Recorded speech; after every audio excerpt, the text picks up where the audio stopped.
Mo kí gbogbo wa lẹ́ẹ̀kan sí pé ẹ káàárọ̀ ní ọ̀dọ̀ tiwa níbí báyìí. It's just coming up to 9:15 láàárọ̀. Good morning and welcome once again to our transmission. Mo kí ẹ̀yin èèyàn wa tí ẹ̀ ń tẹ̀lé wa bí a ṣe ń gbá ètò lọ ní gbogbo ìgbà. Ẹ̀yin ọmọ Yorùbá tòótọ́, ẹ̀yin ọmọ Yorùbá tí ẹ believe in the self-determination, tí ẹ dẹ̀ fẹ́ kí ìran yín kí ó free from the bondage and the shackles of one Nigeria. Mo kí gbogbo wa lẹ́ẹ̀kan sí pé a very good morning and welcome to just our very short program. Bá ṣe ń bá lọ ní orí ìkànnì tiwa níbí báyìí. Orúkọ mi kò tí ì yí padà. Bí gbogbo wa ṣe mọ̀ sí, òun náà ni wọ́n ń pè ní OLAYOMI KOIKI, tí gbogbo èèyàn mọ̀ sí Koikimedia, bringing the world closer to your doorsteps. Bí a ṣe ń sọ̀rọ̀ lọ ní gbogbo ìgbà, ohun kan náà ta fi ń sọ̀rọ̀, òun náà ni àṣẹ tí bàbá wa Professor Akitoye tí wọ́n fún wa pé ká máa fi sọ̀rọ̀ pé self-determination, òun náà ni ìran Yorùbá ń fẹ́. Bí a dẹ̀ ṣe ń fẹ́ self-determination yẹn, a ní mẹ́nu kúrò nínú ẹ̀ until our demands are met and until our quest is successful. Kò sí intẹ́nì kankan lè sọ tó lè change views wa. Ẹ má bínú, mò ń bọ̀. Whether you agree, disagree,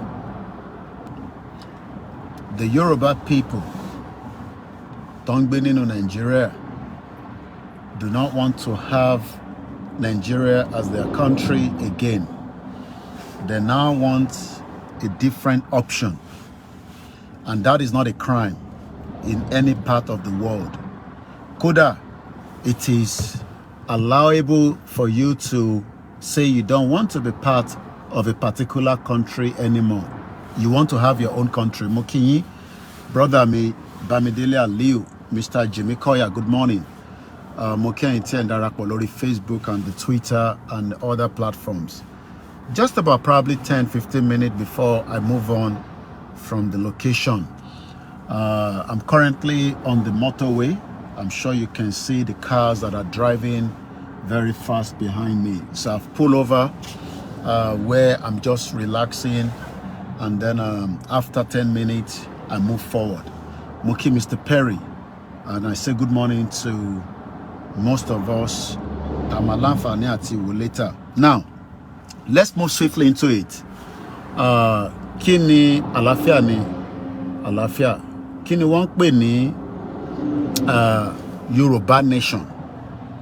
Tó bá sọ fún yín pé a fẹ́ Yoruba country, what does it mean? How do you explain that to anybody?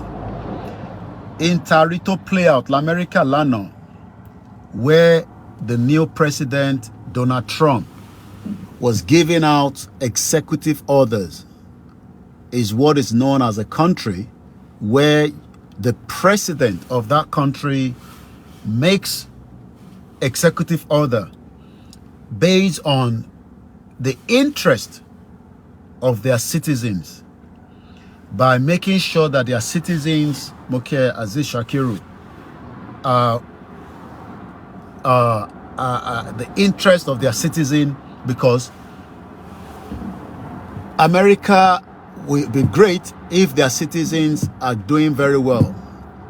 Nigeria cannot be great because we have different countries in it, and not everybody wants it to be great. So, and that is why our unity is now being questioned. We need to question, the unity of Nigeria. Moki Koikimedia team. So, for every time that we continue to ask for Yoruba country, is because our unity with Nigeria is no longer workable. So gbogbo ntẹ̀rí tó ṣẹlẹ̀ ní the United States of America lánàá, mo ti rí paper tààrọ̀ yìí, but I'm sure I will be able to get it later. But tá bá wo what played out yesterday, many things ló play out. It shows that àwọn tí wọ́n enjoy America lẹ́ni tó jẹ́ citizen, wọ́n prefer pé in town bá sọ fún government wọn ló yẹ kó ṣe. Government wọn kọ́kọ́ gbọ́dọ̀ ní pé it is about them before any other person. Now, ṣé a lè sọ pé ìjọba tó wà lórí oyè nísìn is about you? Can you put your hand on your chest? Kó dẹ̀ lè confirm pé the current government tí wọ́n ń ṣe lọ́wọ́lọ́wọ́ nínú Nigeria ó ní ṣe pẹ̀lú wọ, and what are the benefits of that government? Látìgbà tí president ti wà lórí oyè, what has been your benefit? Clever Ayomide, good morning. What has been the benefit? Kí l'àǹfààní? Ọlátọ́ni Aegis, mo kí yín káàárọ̀. Kí ni àǹfààní tí ẹ ń rí nínú gọ́ọ̀mẹ̀ntì ìjọba Tinubu tó wà lórí oyè láti May last year tó ti wà lórí ìjọba? Ǹjẹ́ tí president bá pàṣẹ, ǹjẹ́ àwọn ẹ̀yà tó kù wọ́n align pẹ̀lú àṣẹ tí Tinubu pa? Because mo kí Abiodun, mo kí Mr. Femi, báwo ni ọ̀dọ̀ yín ní London? Ǹjẹ́ nígbà tí a rí tí Tinubu ń pàṣẹ pé àwọn fẹ́ reform Nigeria, ǹjẹ́ a rí pé àwọn kan wà tó wà against it? Kí ló yọrí tí tó ṣe wà against it? Because wọ́n rí Tinubu as one of them. Wọ́n rí Tinubu as an antagonist for their own agenda. That shows that we are all in a country tó ní different agenda, bá ṣe máa ń sọ. Now, how do we move forward? Ṣé ká tún lọ mú ẹlòmíì wá kóun náà tún ṣe díẹ̀ nípa country tí kò ń ṣe country, then òun náà tún gbé another agenda wá? Ǹjẹ́ bí Tinubu bá parí government ẹ̀, ǹjẹ́ wọ́n lè continue pẹ̀lú the same agenda tí President Tinubu ń lò lọ́wọ́lọ́wọ́? I'm sure many of us know that it could be possible. Now, how long more do you think that we can sustain the current state of what Nigeria is? How long more? How long more le fi pé it can be sustainable? How long more le fi pé a lè sustain it? How long le fi pé bí nǹkan ṣe ń lọ nínú Nigeria ó lè wà sustainable for how long? Títí di gbà wo? For how long? Torí pé everybody is just living in denial. Everybody knows that lè continue with the current state of Nigeria. Mo kí Mr. Sunday Okebiorun, ẹ ṣé gan ni sir. Mo kí Akim Salami, mo kí Ogunbola, ẹ ṣé gan ni, good morning.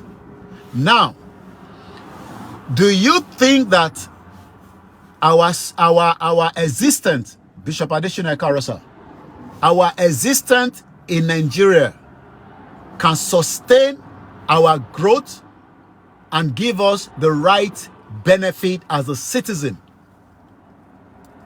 Do you think so? Ǹjẹ́ rò pé bí a ṣe wà nínú Nigeria lẹ́ni ó lè fún wa ní growth, the kind of growth that we want as people?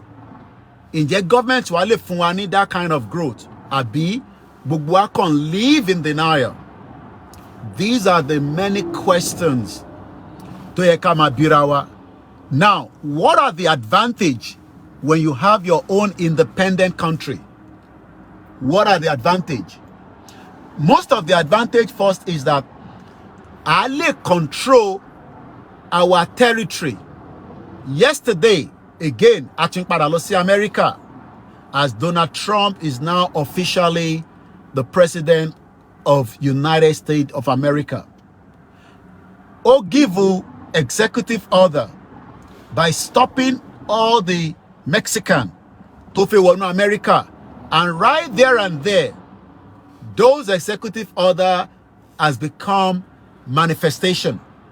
Ǹjẹ́ President Bola Tinubu ó lè pàṣẹ bí ṣe sọ kí àwọn tí wọ́n ń ṣe jàǹbá fún ìran Yorùbá tí wọ́n wọlé sí orílẹ̀-èdè wa from the porous borders tí gbogbo wa dẹ̀ ń rí ní gbogbo ìgbà tí gbogbo wa dẹ̀ ń rí pé àwọn tó ń wọlé they are non-Nigerians, they are terrorists, Boko Haram, ISWAP, Lakurawa, Prince Adebayo Shitumokinyi, Àṣírí Kọ̀kọ̀ Elédùmarè ní nothing benefit from Nigeria. Bishop Adesina, no, Nigeria is impediment to our diverse limitations. And the longer tí a bá ń pẹ́ sínú ẹ̀, ó máa máa dìbà our progress as ìran Yorùbá. The longer tá a bá ń push fún Nigeria, the longer ló máa máa take wa backwards. John Boko, mo kí ẹ káàárọ̀, mo kí gbogbo àwọn tí a jọ ń ṣe Yorùbá nation àtàwọn tí wọ́n believe but for reason known they are very quiet. Àtàwọn tó fẹ́ ṣe tí wọ́n fún ní problem in terms of the current fear tó wà nínú Nigeria. Mo kí Mr. Lanre Lamina, Akinlade Olúwafúnmilọ́lá, good morning. Now, Adelu Adejobi, mo kí ẹ káàárọ̀. Bí mo ṣe ń sọ lọ, mo ní Nigeria ó ń fa wá sẹ́yìn, kò jẹ́ kí a lè rí limitation wa. Tẹ́ bá rántí lánàá a sọ̀rọ̀ nípa bàbá kan tó ń pè ní Adébísí Ìdíkan tí bàbá yẹn traffic ló ń sọ yẹn nísìn, it pops up itself tó bá ti di time tó máa sọ traffic láti lè fún wa ní heads up. Mo kí ìyàwó Stella Ṣódẹ́yìndé, mo kí gbogbo àwọn èèyàn wa káàkiri ní gbogbo bí kí ẹ bá wà around the globe. London làwa wà, náà ń pè ní England ní United Kingdom. Gani Olóyèdè ní Tinubu, it can give order but it is an invalid order. Ṣé gbọ́, Tinubu bá pàṣẹ wọn ní dá lóhùn, wọ́n ní àṣẹ tiẹ̀ ló ń pa yẹn. Mo kí brother wa Ọlájídé Ayọ̀ọ́lá, Yoruba nation is the only solution. Mo kí Mr. Dewale Anthony Tony, good morning to you as well. Adamola Olamilekan, good morning, my humble lecture. My ex account was hacked. That is why I have not been active. Akede Odua was hacked. Etiti Loshimi, tabati hacking. Now, the progress of Yoruba people, nínú Nigeria, ó ti wà slow down for the last 40 years. Èyí tó yẹ kó tẹ̀síwájú, tó yẹ kó fún wa ní better opportunity in terms of everything from the welfare, the education, to the healthcare, to many things that you can think of. Rather, it has slowed it down. And the reason is because Nigeria is not a country. But many of us continue to live in the denial. Abiodun George, brother mi mo kí ẹ, mo kí dada, ti Ọlọ́run ni Paul, mo kí sir. Now, how do we move forward? Agenda pada sojú mi because we have limited time. Be at today the next exit because I got to move now because right here I have a limited time to be here and I'm going to be moving anytime soon. So that can wrap it up quickly. Tiba any time, Tiba did the next destination, ma to come back again.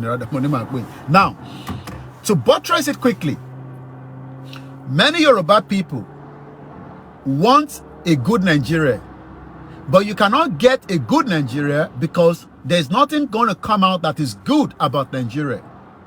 Most of us, Emani, our Nita, Tabati Detaton, La Mama Sore against Nigeria. The question is, we were one time a believer in one Nigeria. We were one time a believer in one Nigeria until we realized that the country, Nigeria, is it truly a country? And while I have lived in the UK in my 25 years, Timothy Beni Louis, in my 25 years, 2 countries have emerged as a country. In 2002, East Timor became an official independent country, East Timor. In 2011, South Sudan became an independent country. So that means konse into new. When you talk about having a country, there's nothing new about it. It is just that the citizen and the people tí wọ́n fẹ́ gba country must put every effort to make it to become materialistic. Tí kò ní máa jẹ́ illusion. Because àwọn tí à ń sọ fún pé ti gba country, táwọn kan náà ti gba country, illusion ló ń pè. ILUSINON. ILUSINION. Illusion. Kí ló ń pè ní illusion? Ó dà pé mo rí plane níbẹ̀ yẹn, but kò sí plane níbẹ̀. So what we can do right now is kí gbogbo ọmọ Yorùbá kó padà sí ojú oorun, kẹ́ wá jí padà, kẹ́ wá béèrè pé how long lẹ feel pé Nàìjíríà máa fi lè survive tèmi máa fi ṣe àṣeyọrí nínú ẹ̀. Torí ilẹ̀ Yorùbá tí a jẹ́ tiwa, àṣeyọrí wà níbẹ̀, but bó ṣe ń control láti other part wọ́n ò jẹ́ kó ní progression. Báwo ni bàbá kan ṣe lè kọ́ ilé ní 18th century, ilé 99 rooms nígbà yẹn látara cocoa plantation? A sọ̀rọ̀ lórí ẹ̀ lánàá. Bàbá yẹn wọ́n ná ní 200 hectares, many out of many plantation tó ní. Kí ló ń pè ní cocoa? In tó ń pè ní cocoa, òun ni ẹ má bínú ẹ̀yin mi lélẹ́yìí. Now, in tó ń pè ní cocoa, òun ló máa end up fún wa ní in ta fi ń pè ní coffee. Ta fi ń pè ní coffee. Òyìnbó á ní coffee, Nescafe origin. Àwa la ní cocoa, àmọ́ àwa kọ́ la ní Nescafe. Wọ́n wá ń ra raw material lọ́dọ̀ tiwa, wá gbé lọ síta, wọ́n tún fún wa ní factory tó ń produce nísàlẹ̀.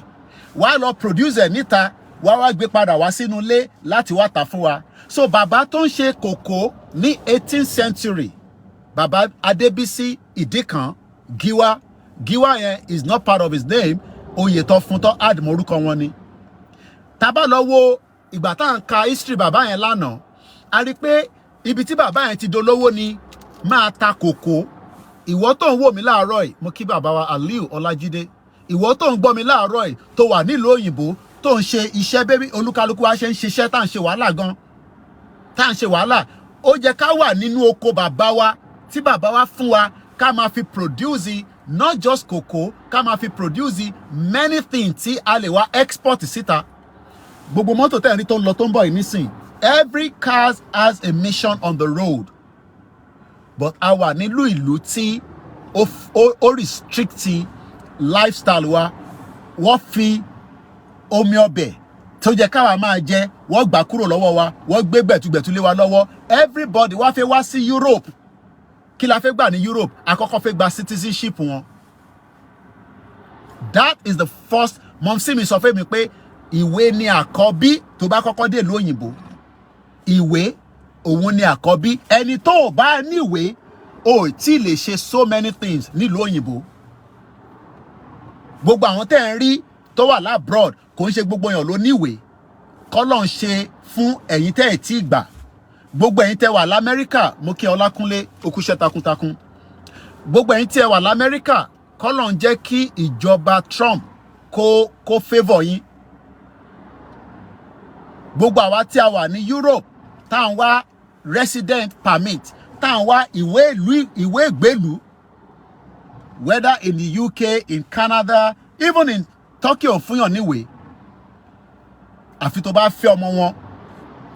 Ẹ̀yin tẹ́ wà ní African country tẹ́ fẹ́ crossover, Ọlọ́run á jẹ́ kẹ́ rí ṣe. Don't call me. I am not a visa agent. Mo mọ bó ṣe ń ṣe. Problem ti ẹ nìyẹn. Tó bá dé lùi, mo sọ fún ẹ, tó bá pè mí, assistant bá lè ṣe ní information, màá fún ẹ ní information yẹn, you work with it. Kò dẹ́ ṣe tó wà illegal, but mo lè sọ lórí social media ni. Now, àwa tá wá pera wa ní ìran ọmọ aládé, bó bá jẹ́ pé kòkó nìkan ni gbogbo wa bá ń tà, kòkó, the more the merrier. Bàbá mi Ewédú, mo pè mo masaka orúkọ yín. Ìyá mi Ẹlẹ́ṣà, Ọlákúnlé, ẹni tó ń gbọ́ mi, tó bá jẹ́ pé kòkó yìí nìkan la bá ń tà, gbogbo wa máa ṣe àṣeyọrí lórí ẹ̀. Àdé máa ní a lot of àwọn tí wọ́n máa ṣiṣẹ́ tó máa export ẹ̀. Kódà irú àwa tá wà labroad, a lè jẹ́ agent yín.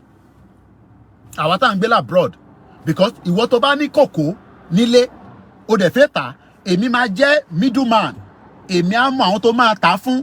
Kódà a ní ta raw material finished goods la máa ma tà, the best coffee àwa la máa ma tà nílẹ̀ Yorùbá. Ẹ wá wo bí wọ́n ṣe ṣayé wa, ẹ wo bí wọ́n ṣe fà wá sẹ́yìn, ẹ wo bó ṣe gbé wa lọ síbi tí kò jẹ́ ká wà. Ìwọ tó wá jẹ́ ẹ̀gbọ́n mi, ìwọ tó jẹ́ àǹtí mi, ẹ wo wàhálà tá à ń ṣe ní NHS, ẹ wo wàhálà tá à ń ṣe láwa tá à ń wa bus, ẹ wo wàhálà tá à ń ṣe nínú private public sector. Ṣé mọ̀ pé nítorí pé a ní ìwé ìgbélú tó ní strong might, òun la ṣe lè ṣe gbogbo tá à ń ṣe. Ọ̀pọ̀lọpọ̀ ẹlòmíì náà tó ì tí ní ìwé ìgbélú nísìn, àwọn iṣẹ́ kan wà nísìn tó bá fi lọ kò lè ṣe torí pé kò níwèé. Kò tẹ̀ ń ṣe lè tí UK ń ṣe nísìn tó jẹ́ pé kó tó gba Lagos nísìn ó máa ní kó lọ share code, wàá fi immigration details ẹ wàá mú lọ sórí internet, wàá wá print kìíní ẹ jáde, wàá wá mú lọ fún estate agent pé mo fẹ́ gbalé lọ́wọ́ yín o, wàá wá wò pé o ní right. Now, how do we protect our own territory? Ṣé a kàn máa allow territory wa kó wà well open fún anybody, irú wa ògiri wa, àmọ́ who is who, and we become the endangered species. So the longer tá bá refuse pé Yorùbá nation lè bọ́ sí nísìn, ó sì máa pẹ́ kó tó bọ́ sí, ìtorí pé ẹ̀yin ò fẹ́ jẹ́ kó bọ́ sí lẹ ṣe ń sọ pé ó máa pẹ́. Nínú 25 years tí mo lò ní UK, ìlú méjì ti gba country, wọ́n dẹ̀ ṣì ń exist títí di wákàtí. Ìlú yẹn lè má perfect, wọ́n lè má ti progress, but wọ́n mọ purpose tó fi kọ́kọ́ gba ara wọn kúrò, tó fi ń pè ní freedom. So ìwọ tó jókòó tó ń sọ pé well, mo kí àwa Fatusi Elizabeth, mo kí mọ́mì, ẹ ṣé gan ni mà. Ìwọ tó ní kò kún ẹ pé at the end of the day, nítorí pé ìwọ ní right after tí ìwọ náà ti jà fún ìwé, torí ẹni tó bá wá sí ìlú òyìnbó tó bí sí bíbáyìí, ó máa jà kó tó gbàwé yẹn ni. Kò dẹ̀ sí into easy láti gbà. Kódà ìwọ tó gbàwé náà bó ṣe máa rí náà nìyẹn, ìyẹn la ṣe ń push à ń kanlẹ̀kùn yẹn, à ń kàn títí tí Ọlọ́run máa fi bá wa ṣí ilẹ̀kùn Yorùbá nation, Yorùbá country tá à ń fẹ́. But ìwọ tó fọwọ́ kun nísìn oníkòkùn ẹ, but nígbà tí wọ́n fẹ́ gbàwé ní UK, ó fẹ́ gbàwé l'Amẹ́ríkà, ó mọ iye tó ná, èmi mọ iye tèmi ná, kò ń ṣọ̀rọ̀ £10,000 pé à ń ṣèwé nílùú yìí. Mo ná more than £10,000, èmi kọ́ mo náwó lóòótọ́, mọ̀ sí mi ló náwó tó pọ̀ jù bẹ́ẹ̀. Now ìwọ wá expect pé Yorùbá nation tó ń ṣe yẹn kò ní sí owó níná nínú ẹ̀. Àìmọye lọ́yà tó gbá yín nígbà tẹ́ ń ṣèwé, àbí bẹ́ẹ̀ kọ́? So ẹ̀yin tẹ́ ń condemn pé kó donate, kó support movement, but nígbà tẹ́yin fẹ́ gbàwé l'Amẹ́ríkà, ẹ mọye dọ́là tẹ́ ná. Yàtọ̀ sẹ́ni tó bá bí sí Amẹ́ríkà tó jẹ́ pé ó ní citizenship, ìyẹn dẹ̀ ó ti tán nísìn. Ẹni tó bá lọ bímọ sí Amẹ́ríkà nísìn tí o ní ẹni tó níwèé níbẹ̀, o lè gbàwé mọ́. Birth citizenship has been stopped lánàá by Donald Trump. Orí gbogbo wa máa pé. Gbogbo ẹ̀yin celebrity tẹ́ máa sá láti Nàìjíríà, ẹ lọ bímọ sí Amẹ́ríkà so that wá lè fún wọn ní citizenship. Kò sí yẹn mọ́ báyìí nísìn, ó ti tán lánàá. Ó ti tán lánàá. In the 80s ni Margaret Thatcher stop ìlú yìí. In the 80s, mo kí Mr. Tayo Raji. In the 80s. Now, ǹjẹ́ táwa bá make effort pé káwa náà gba orílẹ̀-èdè tiwa padà tá à ń pè ní Yorùbá country, a lè develop, a lè compete pẹ̀lú other countries around the world, a lè make sure pé àwọn citizen wa wọ́n ní láti ṣe máa wá visa kó tó lọ anywhere in the world, just like any other countries. The UK, kódà tó bá máa gba visa gan sef, wọ́n máa fún wọn. Bossy, most of them can travel to anywhere in the world without a visa. Baba mi Bishop Adesina, because I have just 5 minutes. Move 30 minutes long. I got to move now. Awolowo was buying cocoa from local farmers during the Western Nigeria and was exporting the cocoa, was making millions, using that proceed to fund free education, free healthcare, and build the first TV in Africa. Kate sọ pé ìyẹn ti pẹ́. Kí ló dé tí a lè lo the same ilẹ̀ tí a ṣì ń rí? Gbogbo wa la mọ̀ pé ilẹ̀ wà l'Ondo state, ilẹ̀ kún l'Ọ̀yọ́ state, ilẹ̀ wà ní Ọ̀ṣun state, ilẹ̀ kún l'Ògùn state. Kódà Lagos tẹ́ ń sọ pé kò ní ilẹ̀, wọ́n sì ní ilẹ̀. Ilẹ̀ wà ní Kwara, ní Kogi. Kí ló dé tí a convert gbogbo ilẹ̀ yẹn kó máa ka sọ di farm produce? Ibi tí a bá rò pé kòkó ló lè gbé síbẹ̀ kó gbin kòkó. Kódà ǹjẹ́ mọ̀ pé obì ǹjẹ́ more important of Obi kola not. So gbogbo kìíní wọ́n mọ̀ nítorí pé wọ́n ò fẹ́ jẹ́ kí ìran Yorùbá kó ní progression. Àwọn tó dẹ̀ fẹ́ yẹ kó ní progression wọ́n mọ̀ tó ń ṣe. Wọ́n mọ̀ pé tá bá wà progressive tá wà progressive lórí ilẹ̀ wa kí la fẹ́ wá ṣe ní Europe. Any business ní Europe ju pé bí a ká wá transact business ká dẹ̀ padà sílé. Torí àwọn bàbá tiwa wọ́n gbé ní Europe. Popsi tèmi tó fi kú ó máa ń wá ó ń lọ ni. Popsi tèmi máa ń wá láti Nàìjíríà á wá kírun á dẹ̀ wo football á dẹ̀ padà lọ sí business ẹ̀ nílé. Èmi jókòó síbi àìnísìn for 25 years mo ì tí lè sọ pé jọba mo fẹ́ padà lọ sílé torí pé kò sí níbo ni home. There's no home. Kò síbi kankan tó ń pè ní home. Home tá expect pé ó yẹ kó work ó ti fail wa. So bí gbogbo a ṣe ń sọ kólúkálukú lọ máa mobilize sílẹ̀. Tá bá ti ní ká jáde tá bá dẹ̀ sọ pé a fẹ́ jáde wò the option wà fún diaspora láti má wálé. Tá bá dẹ̀ má wálé wọ́n lè ṣe 2 days wọ́n lè ṣe 1 week wọ́n á dẹ̀ tún padà lọ. But diaspora tó support gbogbo project tẹ́ kọ́ sílé gbogbo project yín ọlọ́mọ yẹn kí ẹ̀dẹ́ níjọ́ kan kí Fúlàní gbà lọ́wọ́ yín. Mo kí ẹ sister mi ìyá dáadáa ìwà pẹ̀lú ẹwà ó tó jọ́ mẹ́ta ẹ bá ń kí àwọn ọmọ àti grandchildren. So before I go to this morning, how do we engage the government? The only way we can engage the government is to continue to first sanitize our people. Láti ṣe ìkéde fáwọn èèyàn wa, a continuous ìkéde pé a fẹ́ gba country.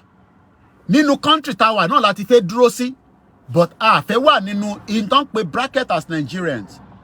Then we will continue to do the mobilization. Ní nǹkan tá fẹ́ fi bá government jà.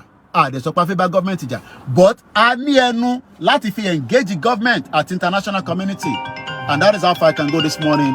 Mo kí gbogbo wa lẹ́ẹ̀kan sí. A ṣàṣeyọrí o. Yoruba nation, no going back.